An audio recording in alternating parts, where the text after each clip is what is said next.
So I grew up actually in this neighborhood. We're at the 909 location here, and I grew up not too far from here. Um, my mother is Mexican American. My father's Irish and German, and so I grew up in a bilingual, bicultural household. I grew up speaking Spanish, and I was always Mateo to the Spanish-speaking community.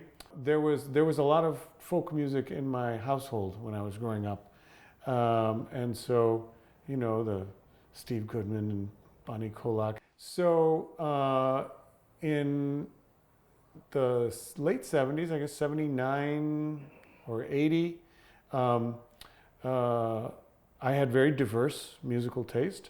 I'll tell you that I was primarily a punk rocker. I loved punk rock and reggae and African music, but I also loved bluegrass. And I decided that I would take banjo lessons here at the Old Town School. And so I think I was maybe 13 or 14 years old. And I used to come over here to 909 and take banjo classes. And I came back to Chicago after living in St. Louis for 22 years in 2006 to take the job at the Old Town School. So to give a little background, the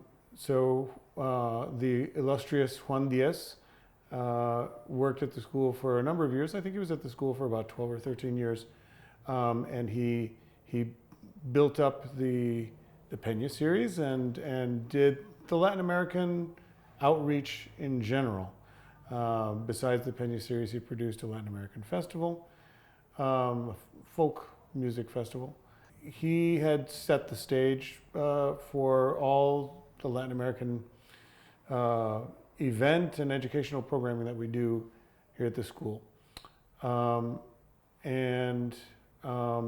was another person who was had a program called Afro Folk that was running concurrently with the Peña series, Delano Androzo, although I never met him. I know his name well. He was my predecessor for that type of programming. So when I was hired, when Juan Diaz left, they hired me to do both of those roles. So they saw in me somebody who could do programming beyond the Latin American programming, because I had done a whole lot of that in St. Louis. I was a nightclub owner and had promotions that I did for many, many years in St. Louis. And I worked with all the different ethnic communities in St. Louis at the time. The director at the Old Town School, who was David Roach at that time, he was very intrigued by the fact that I had proven ability to work with lots of different communities.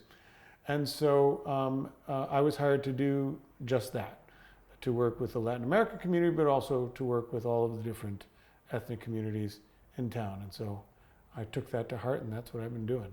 When Juan Diaz left, it was the 10th year of the Peña series, and so he'd made his mark with that program. It was weekly on Wednesdays. The way it was arranged before, there were 2 seasons. There was like 2 runs of 11 to 14 Wednesdays. And then there was an Afrofolk program that was also on Wednesdays. Again, when I was hired, I was tasked with reaching out to all these different ethnic communities. I had been doing a lot of Latin music programming, and so it was somewhat easy for me to jump into that role. And I'd also done a lot of work with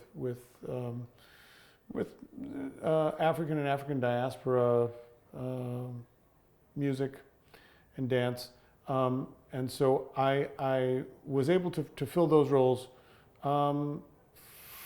fairly seamlessly.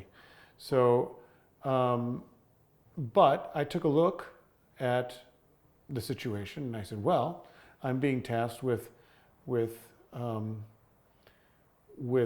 with all of our different ethnic communities. So I said, well, what about Asia? What about the Middle East? What about Europe? So I created a world music series in the middle of the other programs. So there was Peña, there was the world music series, there was Afrofolk. And that meant that I was pretty much working most Wednesdays throughout the year. And as I was programming this different series, I was reaching out to a lot of touring acts, national and international. And I discovered, certainly with the budget that I was working with for a free series, that I wasn't able to take advantage of some of the touring acts because it wasn't at the right time. So I might have a fabulous Latin act that was available during the Afrofolk series, and I wasn't able to do it. And so I, with the greatest respect to what had been done before, I proposed that we make it all world music. So that would give me the flexibility to program the best Latin acts when the best Latin acts were available, and to do that with the other communities as well. So what I did do was I did continue to bring as many acts. They were just spread throughout the year. So that was the big change. We stopped calling it La Peña because it was no longer exclusively Latin. So my job as the community projects director is to create partnerships for the school besides reaching out to these communities. So, I mean, if you reach out to these communities, it's important that you work with and get in touch with the leaders in those communities. So, so when I do Mexican events, sometimes I'll partner with the Mexican consulate. Sometimes I'll partner with Casa Michoacán, and sometimes I'll, partner with any number of existing organizations. The Mexican Museum here.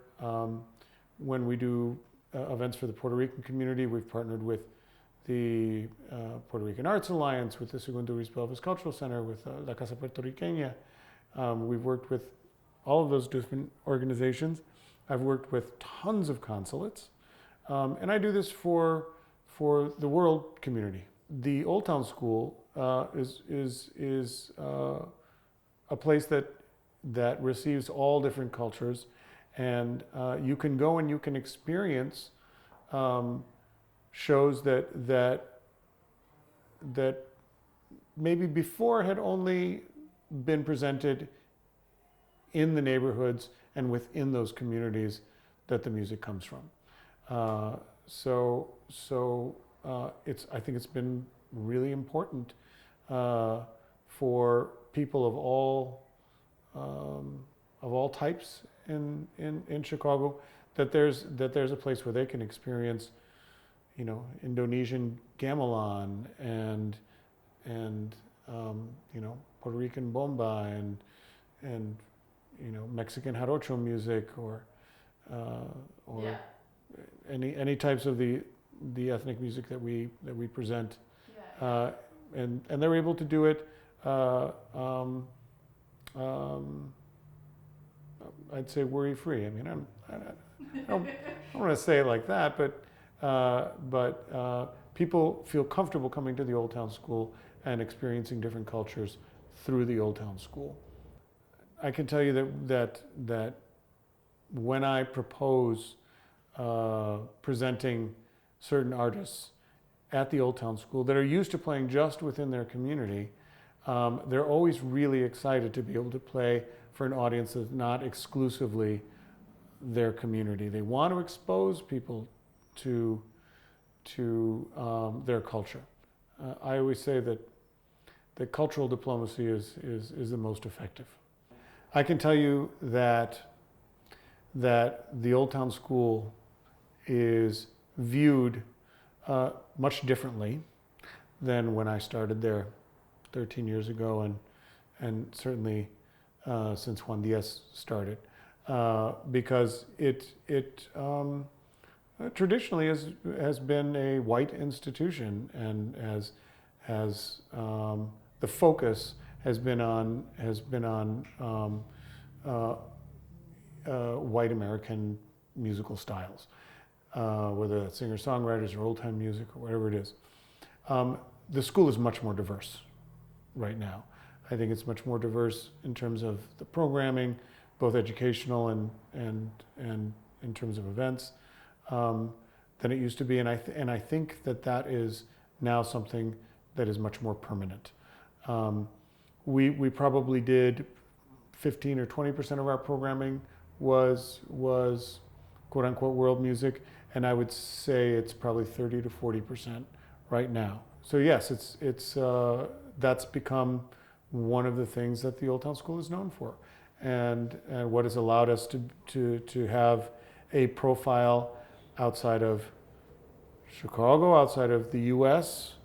So I travel often abroad representing the school, and we present artists from all over the world. So I think that's critically important to the school. The school really should be a reflection of the community, and Chicago is extraordinarily multicultural and diverse. I know that it also has a reputation for being very segregated in terms of neighborhoods, etc. But the Old Town School is a reflection of the city of Chicago and represents all the different communities that lie within. And I think that's one of the great strengths of the school, and why it will continue on in that direction.